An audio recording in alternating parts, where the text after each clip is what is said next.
Chapter 22. It doesn't stay warm and sunny for long. The temperatures drop and so does my mood. I try to lose myself in tour planning, but our lineup is basically set. 7 stops across 7 states. We'll be on the road for a month, but we don't leave until February. It feels so far away here in October.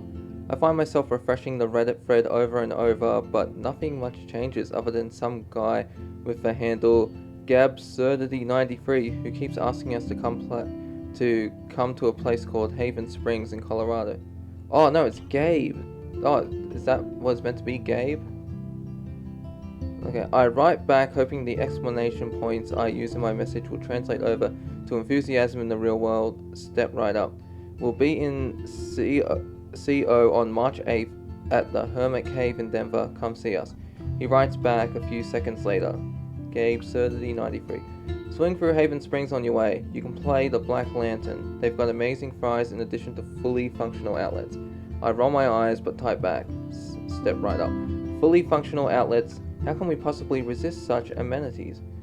I roll onto my front on the living room couch, arms and head hanging off the sides of my eyes. Arms and head hanging off the side as my eyes glaze over. The sound of rain pelting the roof is tinny and constant. Even noise-cancelling headphones aren't enough to keep the weather from affecting me.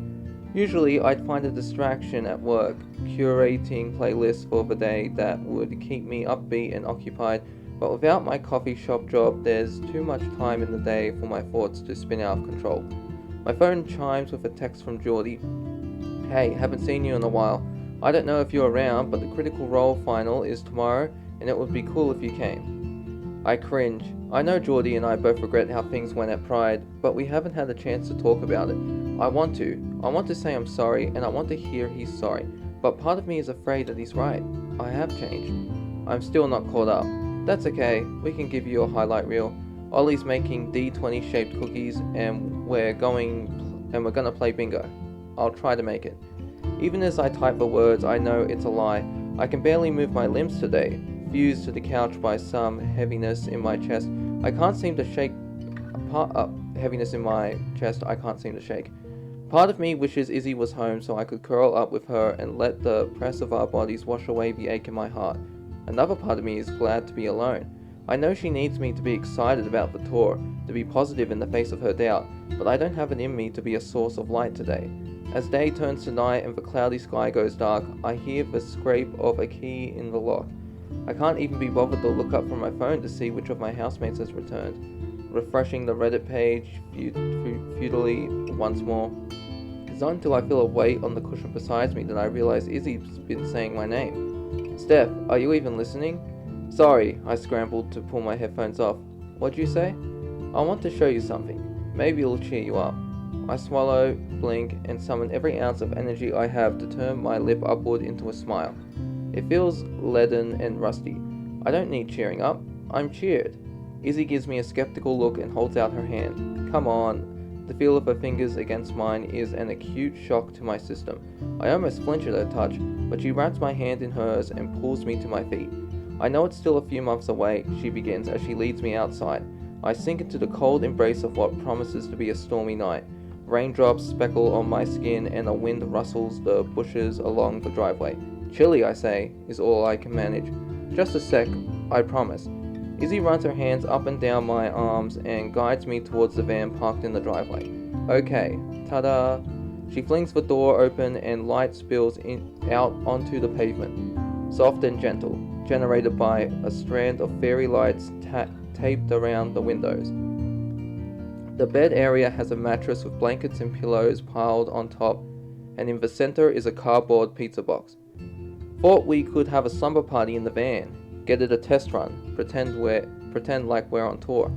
It's so sweet I could cry, and as Izzy drags me out of the rain and into the van, I realize I am crying. Izzy doesn't ask me about it, though just pats the space on the mattress beside her and pulls the lid off the pizza box to reveal a Hawaiian with herb crust. We eat in silence, Izzy's hand resting on my knee the whole time, like she's afraid if she stops touching me, I'll drift away. I'm glad.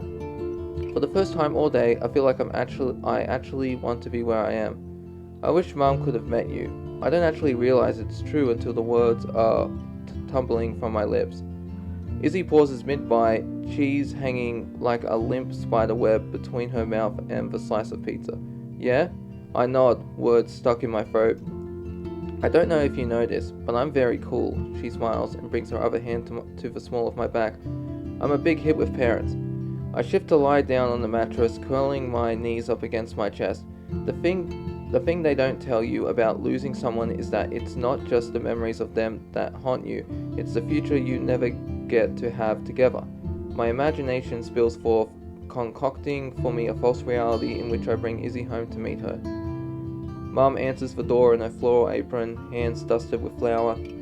She's been baking in preparation for our visit. She fusses over Izzy as we take our shoes off. She calls her beautiful. She scolds me for not warning her. Throughout the visit, she tries to feed us everything in the pantry. She worries we're not eating enough. She worries about a lot of things. In the end, she welcomes Izzy to the family, like it's a label that's hers to give away, not mine. Even the version of her in my imagination still finds ways to make decisions for me. When I was younger, I learned to rely on it.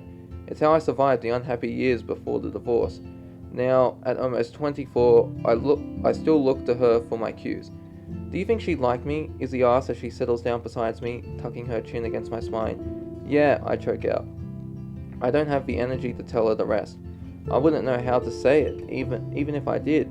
How I think, on some level, she'd like Izzy even more than I do. How that scares me more than almost anything else. Instead, I just say, she'd hate your taste in pizza though. Izzy's laugh wraps me up like a blanket, but even in her arms, cuddled up as we are, I'm still cold.